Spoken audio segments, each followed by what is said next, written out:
Hey, have you ever dreamed of being a pastry chef? If you've clicked on this video, the chances are maybe yes, or maybe you're just nosy.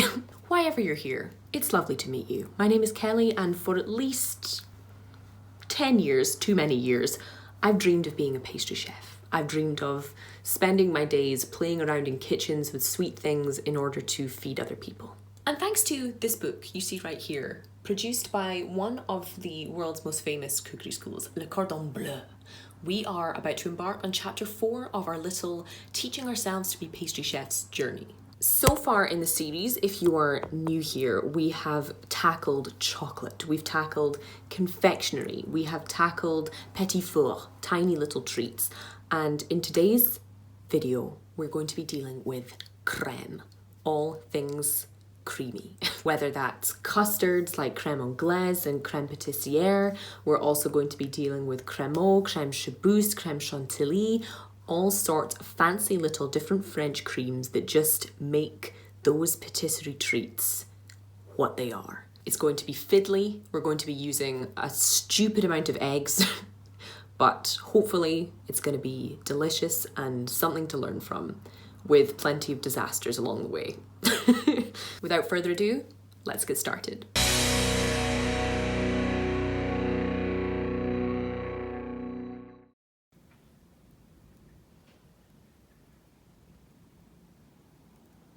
The first recipe we're going to be tackling in this chapter of our little kind of pastry chef experiment is one of the most terrifying things I think I've ever made.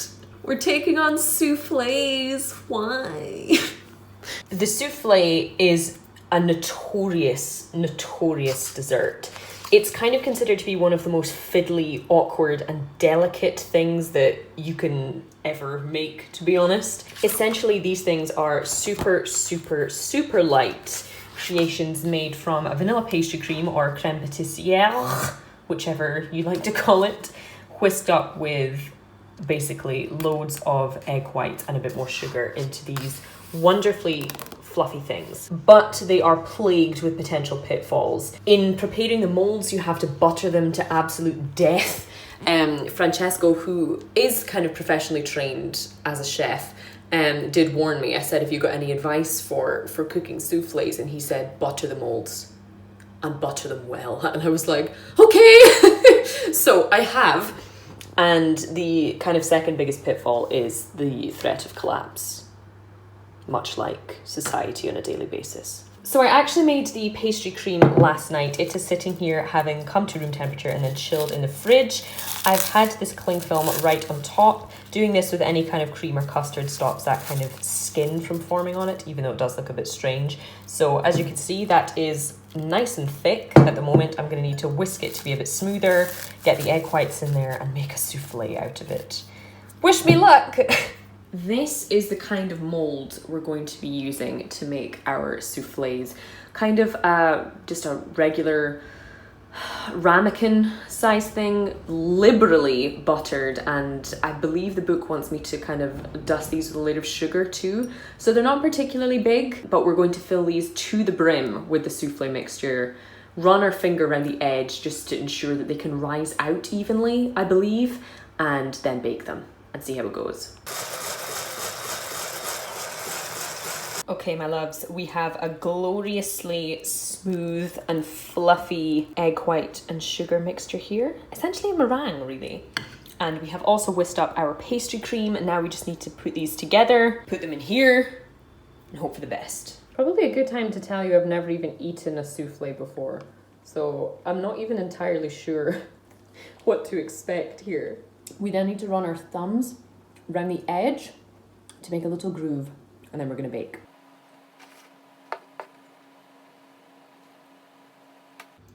Okay, wish them luck. I have just peeked in the oven and I'm honestly not sure any of us are ready for this. Oh my God. Can we just take a second to appreciate how tall they are? My God. They're so tall. They rose perfectly and they haven't collapsed yet. They smell, I'm not gonna lie, they do smell particularly eggy. So I am hoping the vanilla is gonna come through, but look at that. Look at that. This one is probably the ugliest one, so I think I'm gonna spoon into him and just see what's going on inside.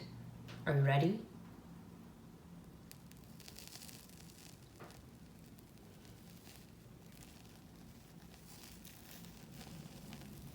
It's literally the fluffiest thing I've ever seen.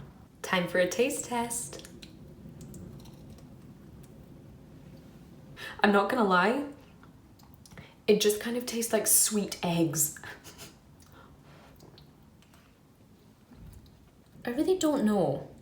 I feel like these have been a success. Like, okay, one of them is collapsing, but you know, the others are keeping their height. And it's definitely not raw in the middle. I don't think it's particularly overcooked. You know, they're the same kind of color. They're the same kind of color as they are in the book here. But I'm honestly just a bit kind of underwhelmed by the flavor. So this could just be because I've never made or eaten souffles before, so I didn't really know what the texture or the flavor was supposed to be like. Or maybe it's just because these are plain vanilla and they would maybe do better with a stronger taste, such as chocolate or, you know, some kind of nuts, some lemon, some cinnamon, something like that to kind of stand up to the egginess of them. But at the moment, they're really not kind of living up to the standard I'd built them up to in my head. But I guess we've made some souffles and it's time for the next recipe.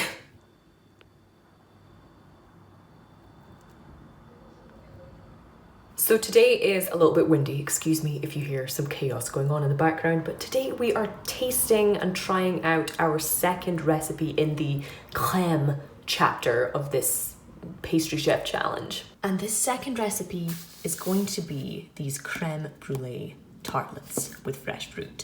Now, already I can promise you there will be some improvisation because when I live and in the season we're in right now, clearly, I'm not going to be able to find all of these beautiful fruits. But that aside, we're gonna improvise. So this recipe started out by making just a classic kind of sweet pastry dough. I was a little bit lazy as ever and did it in a food processor, but you know, lazy, efficient, you can call it what you like. So the dough was all blitzed up together. It was then rolled out to fit these tiny little tartlets. The actual recipe uses chef's rings, but I neither had the money nor the space for them this month, so I just used some little kind of tart cases I already had. These were then chilled, then blind baked. Blind baking is the process where you fill dishes with a bit of greaseproof paper and some ceramic baking beans or dry pasta, dry beans, dry rice, just to weigh down and help conduct heat throughout the pastry evenly. Once they were baked, I filled them up with a kind of double cream based custard mixture and baked them. The recipe did say to do it for 30 minutes, mine took 50. I'm not entirely sure why. It could be my very unpredictable oven, but we are now at the stage where we have some gorgeous baked, chilled creme brulee tartlets that I have topped with some season-appropriate fruit and a biscuit. As I film this, it's the 4th of April today. It's actually Easter Sunday. So blood oranges are just at the end of their season and they're incredible and they go very well with the recipe. And these are actually some frozen cherries, as you might be able to see, because they do use cherries in the recipe, but we're not quite in cherry season. So this is what we have instead. And with leftover pastry bits, I just baked them into these little biscuits here. And you know what? I think they're kind of cute. They definitely don't look exactly like they do in the book, but I'm quite happy with these, to be quite honest. They look a little bit kind of late spring, even a little bit autumnal, to be honest, rather than kind of super tropical and summery. But I'm quite happy with them. But shall we be brave and actually cut into one? It looks like that custard has set really, really nicely. Look at that. Oh, let me just get rid of that straggly bit of pastry. That is a nicely baked custard. So you can see the pastry has baked all the way through underneath, which is nice. Custard tarts can be very temperamental and it can be very easy to get that famous soggy bottom, but that is some gorgeously set custard. Pastry perhaps a little bit too thick to be super refined, and obviously it's kind of messy at the edges. But I think when it's a kind of fluted shape like this, it doesn't bother me too much. Okay, so we have a little bit of everything in this bite. crisp pastry. It's not too sweet. It's nice and buttery. The custard, probably because the main ingredient is double cream, super smooth, so rich. But again, not too sweet, just wonderfully thick, creamy, and perfectly balanced against the kind of sourness you get from those cherries. Though it needed a little bit of adjustment with the baking time, would thoroughly recommend these. So good.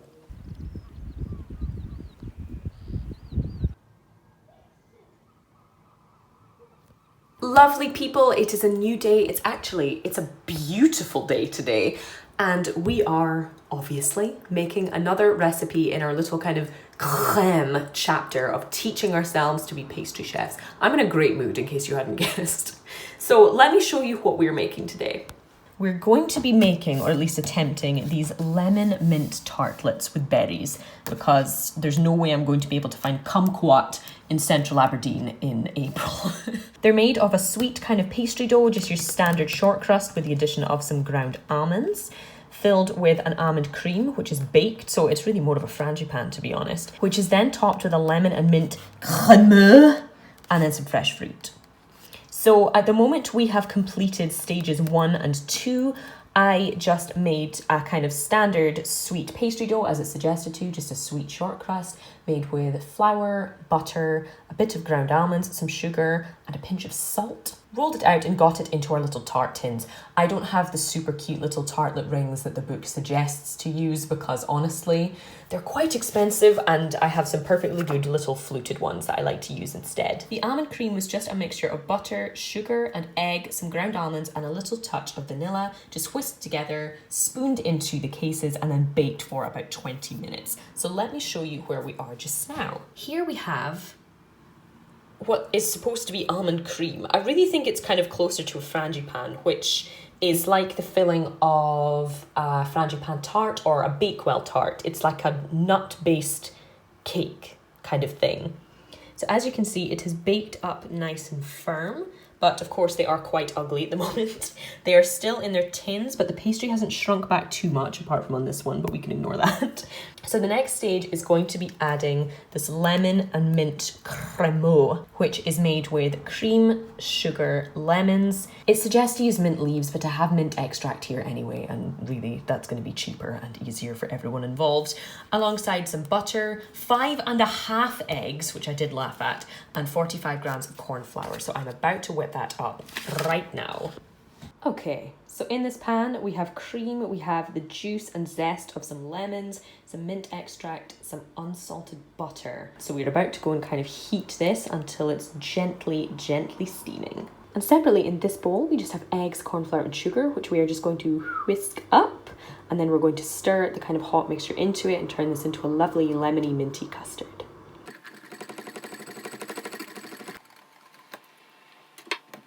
And this will then thicken, kind of once it comes to the boil, it will thicken into this gorgeous, thick, pipeable cream, which while the tarts are cooling down, we can cool down, and we will then pipe it onto our tarts, chill them, add our fruit, and then have a much deserved treat. As you can see, it is now getting wonderfully thick, and it smells divine. And now we just leave our thick cremeaux and our tarts to cool down. In the book, they pipe from inside to outside, so that's what we're gonna do.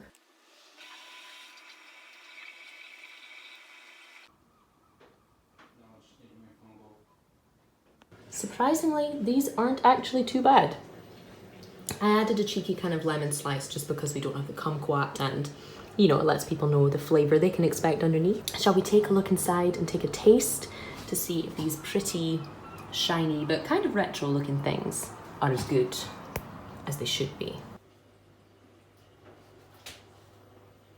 Not too sure what to think in taste of these ones. I don't really understand the point of the filling, to be perfectly honest. The pastry's nice and crisp, the lemon mint stuff is good, and the berries are nice, but the middle, the almondy bit, it adds a nice texture, but flavour-wise, it doesn't really add much. So if I ever made this kind of thing in future, I'd probably just use the lemon stuff as the whole filling, but very happy with how these turned out. Hello again, fine folks. Today we are getting fancy, we're getting fiddly, and we're getting faffy. We're making an absolute French classic today. We are making the milfoil, which I believe translates to 1,000 leaves because of all the different flaky bits in the pastry. So these are the milfoil we are going to be making. Now the creme element of these is a vanilla chantilly, as you can see here, which is essentially just a whipped cream that's kind of spiked with a bit of vanilla and a bit of sugar. Probably the easiest in terms of creme in this chapter, but the puff pastry, not so much. Puff pastry is a proper chefy French pastry rather than any of the cheats kind of flaky pastry or rough puff as you may have heard of in various other baking mediums.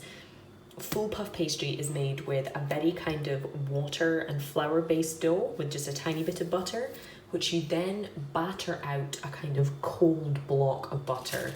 Fold that up, parcel it up like a Christmas present, then roll it and re-roll it out loads and loads of times so that you can get those kind of distinctive layers, then become the flaky goodness once the pastry is baked. Then when we bake the pastry, we kind of bake it on its own. Then you actually want to weigh it down with like a rack or a kind of baking tray to stop it from puffing up too much while still keeping those layers. And once all that extensive kind of layering and baking and then obviously cooling is out of the way, the creme chantilly is made simply by whisking together your cream, vanilla and sugar, then piping it in between all of those layers of pastry. And in this recipe, there's also a little kind of cheeky sliver of jam that gets piped down the center just for an extra little tangy boost of flavor in amongst the other textures. And then you add all your other layers on top, stick some fruit on top, and you have some lovely vanilla, chantilly, and fresh fruit milfoil. Next to the kind of image in the book, I know this has lighting and all kinds of things. I think my pastry is perhaps the slightest bit darker and baked further than these, and it looks, at least from perspective, like these are much longer and these are a bit more kind of stout. But you know what? I think they're still kind of classy. And yes, in terms of fruit, it is not the season for kind of clementines and figs here at the moment, and I could not, frankly, be bothered stamping out tiny fondant flowers because I hate fondant icing. So instead, we went for some fresh strawberries, some fresh kiwi, some tiny little honeycomb pieces, which I just had in my baking stash, and some lovely Cocoa Runners cocoa nibs. And I am pretty pleased, I'm not gonna lie. Look at that bad boy. Almost as tall as my head from this perspective. I must say the only thing that's ever kind of baffled me about milfoil and any of these kind of things, much like it does with a British custard slice, for example, is the best way to eat them, because I feel like no matter how you go about it, you're gonna push down and everything's just gonna kind of squish out. Like, I kind of want to pick this up and eat it with my hands, but my mouth, even my mouth, is not big enough to kind of cover that. So I think we're just going to have to go in fork first. You know what? Close enough. And I guess this is why it has its name, because it's just pure flake. It's toasty, it's buttery. Nothing sweet, nothing kind of crazy rich. It feels light, it feels nice and summery. But my God, would I go to this effort just to make 4 desserts ever again? Absolutely not.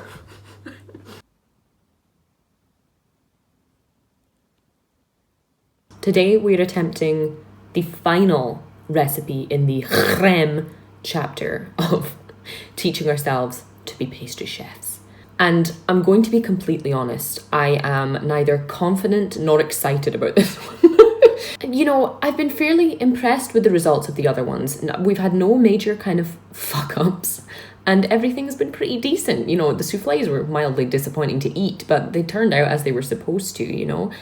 Let me introduce you to today's odd recipe. The final recipe we are attempting from this section of our little self-made course is the Saint-Tropez tart, or a take on la tropézienne. So apparently traditionally this is filled with a creme mousseline flavoured with orange flower water, but this is like a gigantic take on it, I guess. So As odd as this looks, it looks like somewhere between a Victoria sandwich cake and just like one of those picnic loaves.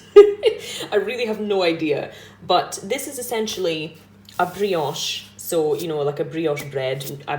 If you're European of any kind, I'm sure you've come across brioche in either sweet or savoury purposes, and perhaps in other parts of the world as well. Brioche is essentially a kind of very buttery and egg-enriched bread dough. Lovely colour, lovely taste, blah, blah, blah. And we're going to be filling it with an incredibly fiddly cream.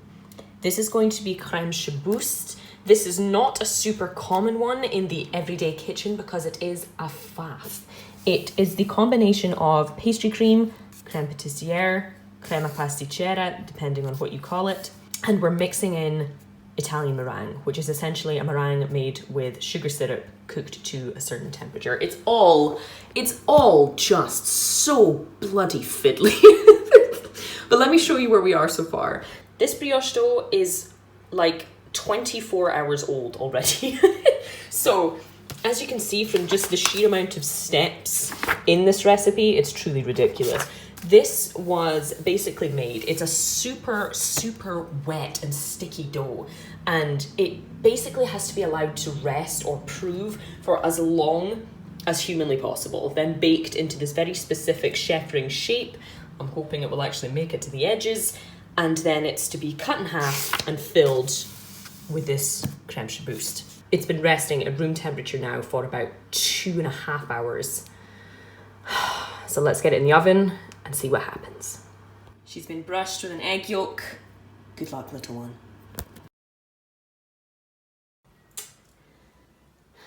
So it's definitely cooked. Oh, a few too many minutes on the sunbed, but hopefully inside it'll taste fine, right? Oh God. Okay, so now we have to take our pastry cream, which we have in the fridge. I am going to take that out and let it sit on the worktop for a little bit while I make an Italian meringue, which I hate. To make the basis of the Italian meringue, we have some sugar and some water in this pan. And this is just going to kind of boil into a syrup that has to be heated to the very specific temperature of 119 degrees Celsius. And in this bowl, we have a couple of egg whites, which we're just going to whip up. Once they are thick and once this is at the right temperature, we whisk them together. Let's see how it goes. My good luck continues. The first batch crystallized. Fuck! So what we're now attempting is to see whether brown sugar can be made into syrup that won't ruin the colour. Stay tuned for potentially disastrous results. I can't believe it. You guys probably can't believe it. It worked.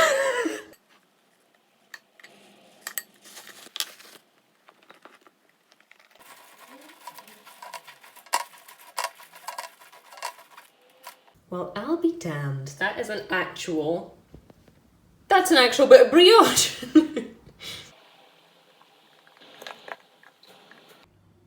She's layered up. Back inside the chef's ring, just so that everything tries to stay kind of nice and even as it is in the book. I've cut the top into the 8 pieces. I don't know why this is a thing, but you are supposed to cut the top into these kind of 8 equal triangle pieces before you put them on. So we have the bottom layer, the creamy layer, and then this layer all cut up.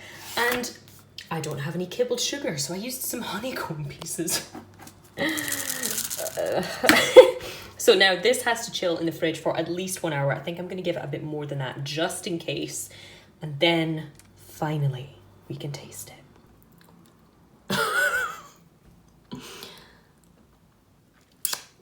I don't even know where to start. Oh my God. So basically, brioche texture on the inside. So happy with it. This creme chiboust texture, let's not talk about it. Flavor, absolutely on point. Oh, you know, there's at least a little bit of drama to how it all so gracefully collapsed. I had it chilling in the fridge for 2 hours, which is longer than the recipe asked me to do, but clearly something I have done to this meringue of which we know there were plenty of things, is not what was supposed to have been done. So we're a little bit on the sloppy side, but do you know what? We're gonna try and find a way to eat this. I know that it's probably gonna taste fine because I've tasted the components individually and they weren't terrible. So we're just gonna have to eat this like a fondue or something instead. This is kind of what we were going for, except it should have had like 2 layers and been like a sandwich, but you can see the brioche is actually nice and fluffy. It's got that nice yellow color from the yolks. The color on the outside is a little bit darker than we were planning, but everything otherwise looks fine. Let's taste our Saint-Tropez tart. It tastes like a brioche burger bun. I mean that in a good way. It's not kind of super sweet. It's nice and buttery. There's an element of kind of richness from the eggs, a touch of saltiness. And the creme chiboust is delicious. It's fluffy, super light, obviously a little bit too soft, but if I am to be completely honest, it tastes like you've just dunked a burger bun in custard. I don't really know how else to describe it. It doesn't feel like a dessert. It feels like bread that you spread custard on top of. Even if this had turned out perfectly, I don't think it would have been worth all of that time and all of that faff. Sometimes it may be good, sometimes it may be shit. And there we wrap up the Creme chapter of teaching ourselves to be pastry chefs with nothing but a book and my camera. And despite the disaster of the Saint-Tropez tart, which we shall never talk about ever again, it's been a fun one. The next chapter we're going to be dealing with is going to tackle all things cookies and biscuits in the world of more refined baking. So I hope you guys will be as excited as I am to get stuck into that one. It's probably going to be another month before I publish it, just to give me time to bake everything and edit it and get it all nice looking for you guys if possible. But until then, thank you as always for watching. Don't forget you can always support the channel on Patreon through the link in the description box below, and I will see you for the next one.